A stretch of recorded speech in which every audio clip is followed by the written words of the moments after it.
Bem, então na aula de hoje, conforme eu tinha comentado no último encontro que a gente teve aqui pela plataforma, eu gostaria de mostrar para vocês, já que nós não estamos lá dispostos dentro do laboratório, alguns vídeos, né, que fizesse aí um apanhado sobre aquilo que nós estamos verificando, que seria aí a partida, né, dos motores, principalmente, né, sobretudo aí os motores trifásicos.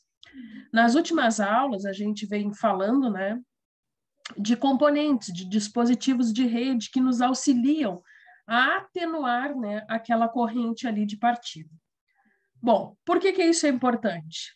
Pelos motivos que já conversamos, né? Sabemos que sempre que nós vamos ter aí uma corrente, né, agindo de maneira brusca dentro do nosso circuito, nós podemos ter aí avarias, né?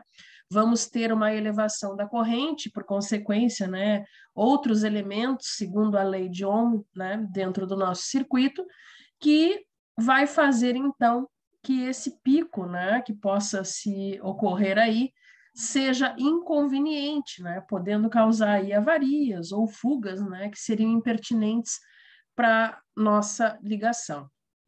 Bem, com base nisso, nas últimas aulas, né, nós estamos, ou melhor dizendo, né, conversando bastante e falando desses dispositivos de uma maneira mais direta. Na última aula, por exemplo, nós falávamos, né, a respeito aí de inversores de frequência, falamos, né, das chaves compensadoras, né, das partidas soft-starts, né, então nós falamos de alguns elementos dos quais, né, nos possibilitam fazer essa atenuação. Por que isso é importante, a gente fazer essa retomada?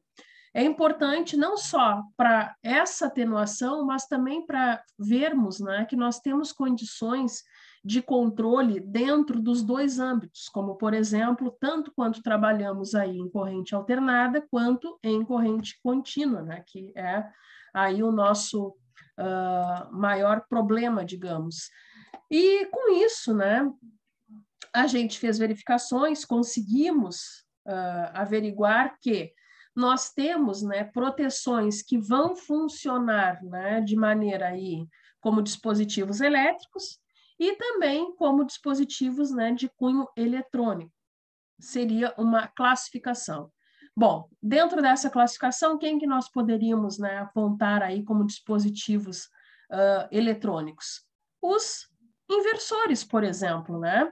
São elementos que dentro da nossa rede, né, são equipamentos, são dispositivos aí totalmente, digamos assim, né, eletrônicos que vêm para fazer, né, uma colaboração e atenuar, né, todos esses esforços aí que nós temos de controle das nossas correntes, então.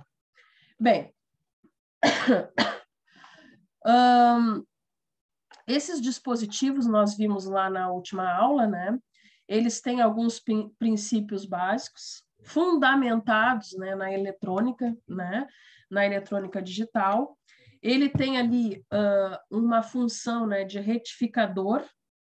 Então, na rede de entrada, né, nós temos lá uma frequência fixa, que quando esse retificador, né, faz essa transformação, ele vai, então, para um pulso de onda, né, completo, diferenciado, né, que aí nos possibilita, então, a gente ter a transformação.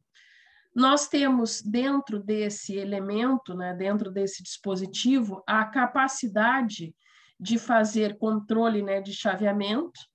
Podemos aí ter, né, diagramas que nos mostram isso, né, do esquema do circuito que fazem essa possibilidade, principalmente, né, nos mostrando o comportamento dessa corrente de partida em função do tempo, né, nós conseguimos, então, com esse gráfico escalar, entendermos como que está funcionando ali. Bem, esses conversores, né, por assim dizer, nós temos algumas especificações e também conforme, né, as especificações que eles têm, né, dentro das suas subcategorias, nós podemos aí ter alguns tipos de controle, como, por exemplo, um controle escalar, um controle vetorial, né? Possibilidades que nos botam, por exemplo, como blocos, né, de componentes para inversão de frequência, e assim por diante. Bem, então, como eu falava, eu gostaria de encaminhar para vocês, vou mandar via grupo, né, para que vocês assistam. Nós vamos assistir 3 vídeos hoje, que eu gostaria de que nós nos atentássemos. São vídeos curtos, nosso objetivo não é ser algo aí maçante, mas esses vídeos, né, eles vão nos remeter a situações de partida, né, de acionamento aí de motores pelas chaves software starter, pelos inversores de frequência, né, e pela comutação, né, que nós já até verificamos numa dessas nossas aulas, um objetivo que nós temos de fazer, né, uma sequência de motores sendo acionados. Porque isso, né, com esses subterfúgios acoplados à rede, nós conseguimos não só acionar um motor, mas sim, né, um escalonamento, digamos, de motores que vão nos permitir, né, que nós consigamos fazer esse acionamento de modo que essas correntes, né, que vai surgir ali de partida não deem avarias, né, ao longo aí do nosso circuito. Bom, então, deixa eu ver aqui. Vou encaminhar para vocês. Eu só não estou com a certeza de qual vídeo que vai ser primeiro, mas não tem problema.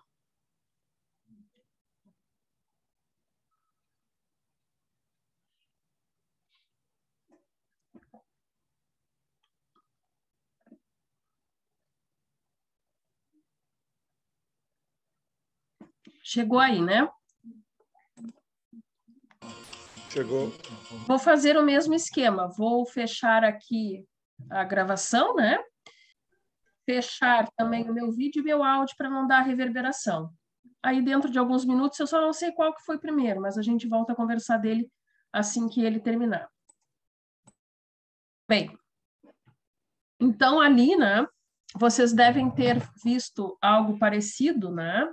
De aplicação quando estudaram eletrônica. Ali nos mostra a formação do pulso, né, de onda, que melhor ficou explicado logo ao final do vídeo. Ou seja, a gente consegue fazer a definição bem clara do que é a frequência e do que é a amplitude. Lembram que ele falou ali? Qual era o princípio? Frequência é controlar a velocidade e amplitude a força. Exato, a amplitude e a força. Ou seja, a frequência, por quê, né, que se controlaria a velocidade? Porque sabemos que frequência, né, é o ciclo completo em X vezes durante, né, um determinado período. E a amplitude é a formatação desse ciclo. Ou seja, quando estudamos lá em eletrônica, conseguimos, né, fazer as verificações, similar à animação que ele fez ali, né, conseguimos ver a formatação do pulso da frequência, né, do quanto acontece aquele evento, né, em determinado período. Mas o que eu queria, né, o ponto alto ali do vídeo, que eu gostaria que ficasse fixado, né, na nossa mente, que é o princípio, né, que nós falamos na aula passada, para acionamento de motores, é a determinação, né, da forma de onda.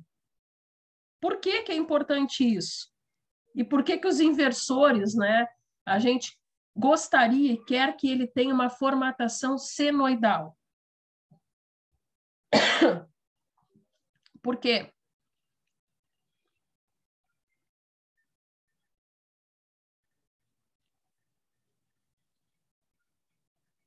E aí?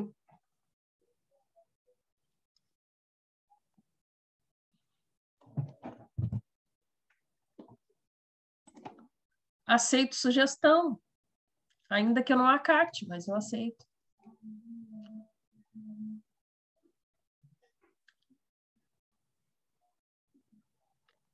Bom, eu posso dizer, né, e a gente verificou ali na animação, quando nós estamos tratando, né, de um circuito aonde a gente tem o objetivo de fazê-lo, né, de uma forma de onda senoidal, estamos admitindo dois elementos, né, lá da eletrônica para fazer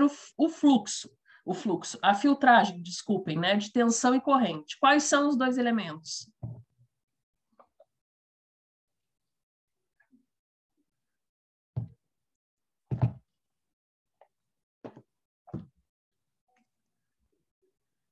Notem que queremos, né, que... Eu vi te movimentar, Alexandre, desculpa, achei que tu queria falar. Nós temos lá o capacitor e o indutor. Quem controla a tensão e quem controla corrente?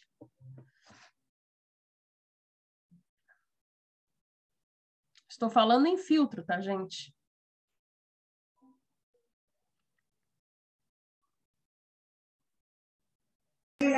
Se eu falar besteira, mas o capacitor controla a tensão. Perfeito. O capacitor é um filtro controlador de tensão. No entanto, que nós verificamos ele acoplado, né? O motor, por exemplo, nós temos ali um capacitor que já faz logo nessa filtragem. E os indutores, pela característica do indutor, que a característica de um indutor é um enrolamento, é um bobinado, né? Onde se produz não resistência elétrica, e sim reatância, né? E aí nós conseguimos calcular as impedâncias. Falamos disso, acho que umas 2, 3 aulas atrás. Fazendo o quê? Com que essa leve objeção, né, seja um controlador. Dentro dos inversores, que são dispositivos eletrônicos, nós temos esses dois equipamentos fazendo essa filtragem de tensão, porque quando acoplamos, né, o nosso elemento à rede, estamos admitindo, né, que vai ser transformada uma aplicação contínua em alternada, e também uma filtragem dessa corrente, né, que também, por consequência, está sendo aí transformada. Então, por isso que a gente verificou ali. E com isso, por consequência, nós começamos a ter um pulso de onda no formato que tipo? Não, pelo que mostrou no vídeo era quadrada, né? Que o bom seria ser senoidal, né? O bom é ela ser senoidal.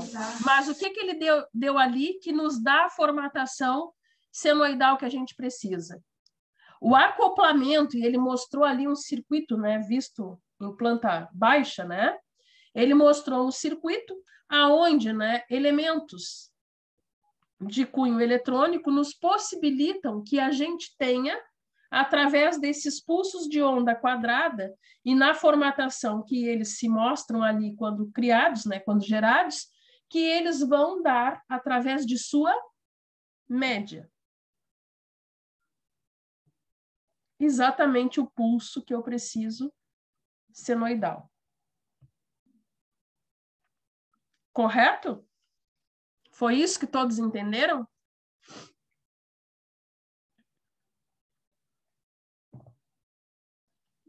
Sim, não, por que não, por que sim?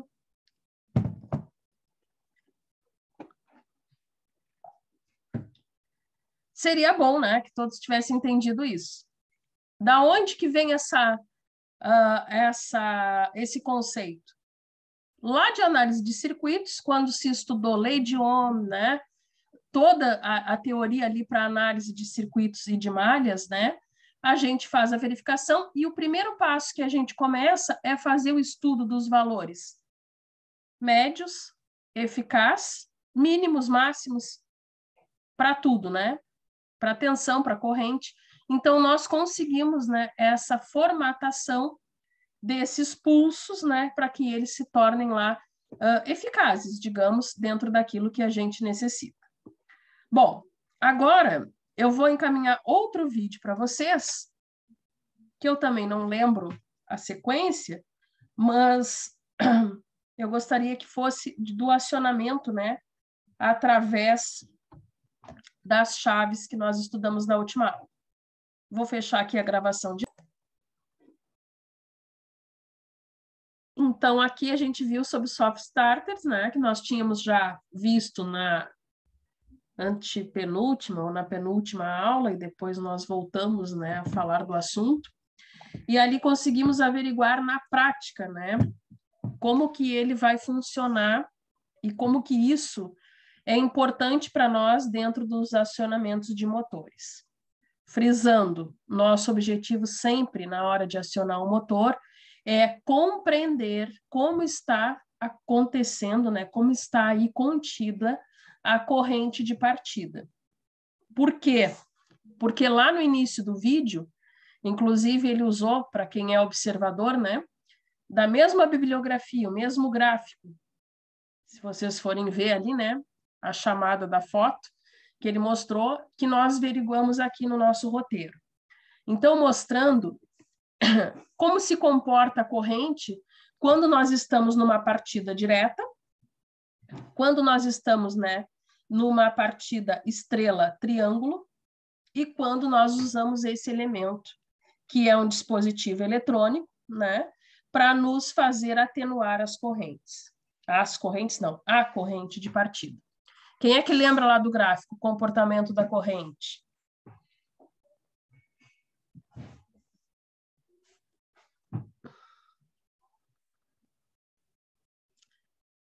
Ninguém? Na partida direta, a corrente vai lá em cima. Aí Exato. O melhor momento é quando entra o soft starter, né? Que mantém uma corrente estabilizada ali, né? Não eleva, fica... Exato. Até o Matheus, a nível de brincadeira, chegou a fazer uma analogia, né, na última aula. Mas é exatamente isso que o Alexandre falou. Quando nós temos uma partida direta, nós já iniciamos, né, quando pegamos ali o eixo, né, das ordenadas e abscissas, a gente verifica que a corrente já parte de uma maneira, né, um tanto significativa, eu diria, de um modo brusco, né? Então, no entanto que ela tem o pico praticamente, né, pode-se considerar instantâneo lá, muito alto, e aí passa-se um pouco, né, um período de tempo para que ela comece a cair e comece, então, a ficar uma linha, né, tênue.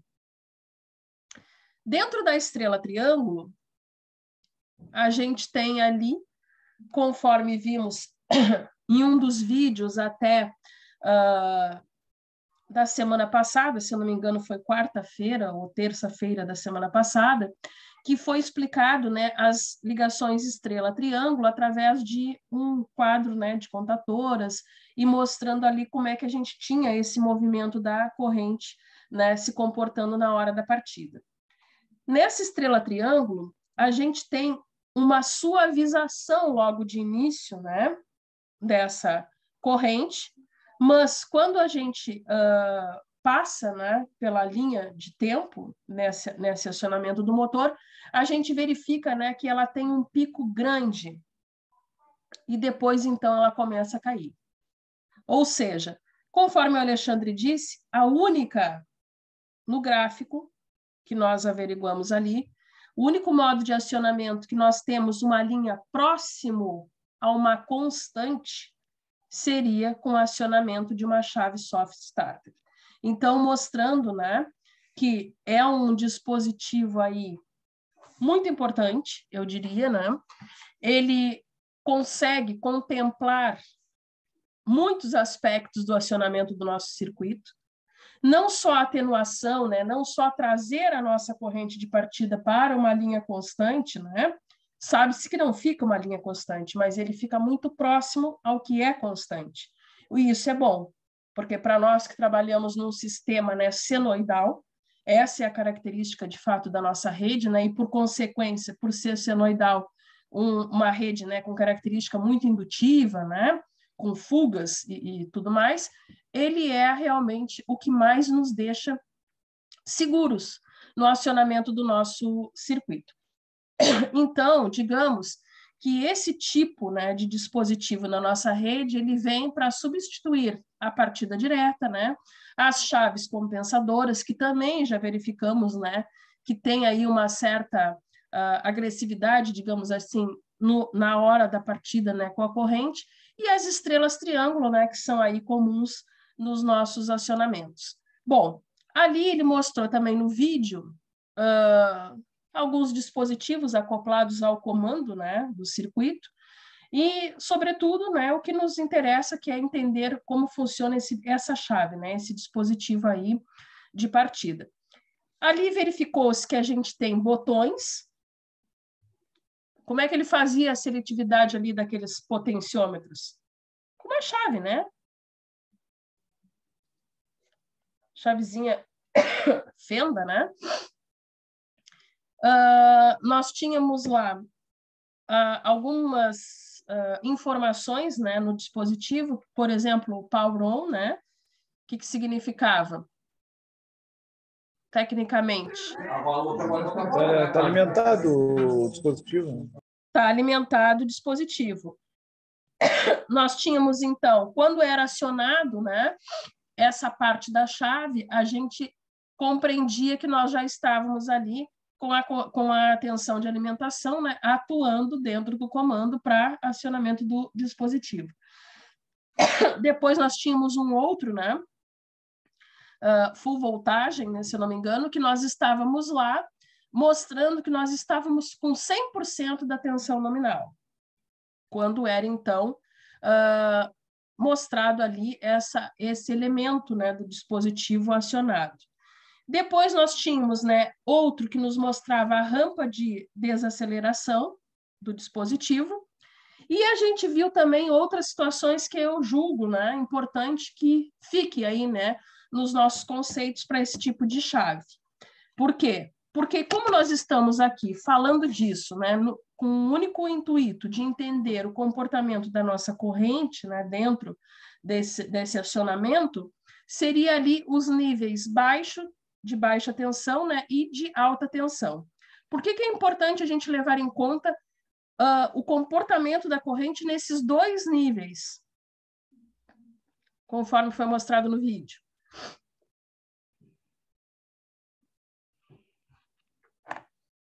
E aí, quem lembra? Quase no fim do vídeo lá.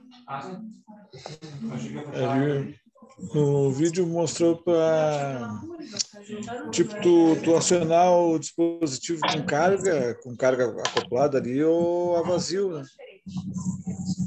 Perfeito. Nós temos duas modelagens, né? Sempre o acionamento a vazio, ou seja, né, quando nós não estamos ainda com o motor a plena carga, e quando a gente está aí falando, né, de carga aplicada. Ele até citou, né, para esse nível alto de tensão, como, por exemplo, as esteiras. Muito fácil da gente entender, né? São elementos que, uma vez acionados, já se tem a carga, né, aplicada ali. Então, é um outro tipo, né, de acionamento e de partida para esses motores. Mas o que a gente tem que levar em conta, né, é o comportamento da corrente. O que acontece quando eu estou aí a vazio com referência à minha corrente de partida? Ela vai ser mais baixa, né? Mais baixa. Do que com carga, né? Exato. Sempre vai ser, né, menor quando eu estou aí num nível baixo, né, operando, né, sem carga. Então, mostrando também, né, que a plena carga vai sempre ter mais exigência, né, da minha partida, do meu comando ali, para que eu consiga colocar esses elementos em funcionamento. Bom, outra coisa interessante nesse tipo de chave, né, que ele faz as manipulações, a gente já frisou aqui, né, logo que acabou o vídeo, ele manipula ali tanto o tempo de partida quanto o tempo lá, né, de desaceleração, né, de parada do nosso dispositivo. Por que isso é importante?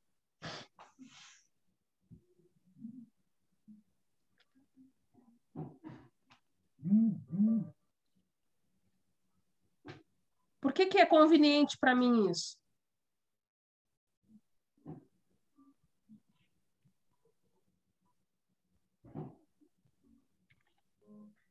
Então, ali mostra, né, que a gente vai conseguir fazer, né, com que esse dispositivo faça um acionamento segundo a necessidade. E com isso, né, ficou comprovado ali quando ele botou, né, o nosso equipamento, né, o multímetro ali, para mostrar como que vai chegando, né, até a tensão nominal, que a gente já falou, né, que seria ali quando estaria numa full voltagem, né, naquele botão ali, que seria o sinalizador, né, mostrando então que a gente consegue atingir 100% dessa tensão aí nominal, assim como, né, a desaceleração total. Então, a gente vai fazer esse controle em acordo com o nosso nível, baixo ou alto aí de tensão, e que vai nos possibilitar, né, compreender os motivos, né, de um tipo ou outro de acionamento em função aí a carga que nós temos submetido, né, o nosso comando, desculpem. Bem, vou encaminhar para vocês um outro vídeo. Esse agora, eu gostaria de que vocês verificassem, né, a partida que nós podemos ter para mais de um motor, né, dentro do nosso comando. E aí também, eu vou desligar aqui a gravação. Então, eu até mandei um vídeo mais longo, eu tinha um outro que parecia, que é, na verdade, né, mais simplificado, mas de certo modo foi bom, porque vocês viram, né, que ali nós conseguimos ver de uma maneira completa, né, a explicação de como fazer um acionamento, né, não só do nosso comando, mas também do comando de força, né, do nosso circuito. Vocês viram ali que ele tinha o objetivo de acionar 2 tipos de motor. Quem lembra? Quais os tipos? Acionou um trifásico e depois um mono, consecutivamente. Exato. Então, ele fez de um modo, né, consecutivo, né? Podemos chamar esse vídeo, né, de uma partida direta, né, consecutiva, o acionamento de motor com 2 universos, digamos, né, de formatação aí diferentes. Primeiramente, né, ele levou em conta seguir o esquema elétrico, né? Normalmente é o que a gente tem aí para se basear, não só quando a gente faz a manutenção, né, mas quando nós somos aí o técnico de montagem disso. Fez-se a segurança, né, ali da testagem, se estava correto. Eu até lembrei ali na hora que ele acionou, né, de vocês, que alguns comentaram aqui, que fizeram, né, algum comando lá na escola, né, e que não identificaram o erro, se foi, né, na hora da formatação ou se tinha ali alguma avaria em algum dispositivo. Então, ali, né, ele mostrou que após a ligação, ele deixa, então, o circuito de força, né, que alimenta, digamos, desenergizado, né, estava ali com os disjuntores fechados, abertos, desculpem, né, a fim de que não fosse possível, né, fazer o acionamento. Por qual motivo?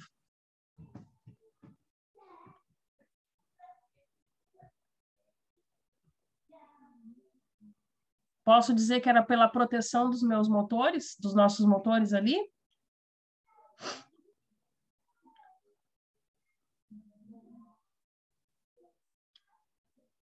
Sim, né? Ele testou toda a parte de comando, verificou-se, né, que o primeiro contator ali bateu, acionou, né, aquele temporizador, que dava ali a possibilidade, né, do restante do comando ser acionado em função de um tempo. Bom, esse quesito tempo, né, para a partida, nós já vimos em outro momento, né, aqui nas aulas, e também ali, até no último vídeo que a gente assistiu, mostrou bem, né, que essa função aí, acionamento versus tempo, né, vai ter alguns fatores que vai nos permitir, né, retardar esse tempo de acionamento ou adiantar, né, conforme aí a nossa necessidade de acionamento com relação, né, à carga que a gente tem aplicada aí no nosso circuito e com o nível, né, de tensão que a gente tem. Depois disso, então, ele deu aí a partida, né, que possibilitou primeiramente o acionamento do motor trifásico e, por consequência, ali do motor monofásico. Bem, eu tenho mais um outro vídeo, mas ele é um pouquinho longo, acho que não daria tempo. Nós vamos ver esse vídeo amanhã. Também vai mostrar, né, de um outro prisma, um acionamento, né, de motores aí de maneira escalonada, né? Somente motor, a princípio, né, somente motores ali trifásicos. E após a gente fazer esse apanhado do vídeo, nós vamos fazer um trabalho na aula de amanhã, terça-feira. Beleza? Tá ok? Ok? Então, aguardo vocês amanhã às 7. Hoje o Alexandre estava ali, né, às 7 horas, na pontualidade inglesa. Se alguém mais conseguir, acho que mais tempo nos sobra aí para podermos desenvolver o trabalho ainda no período de aula.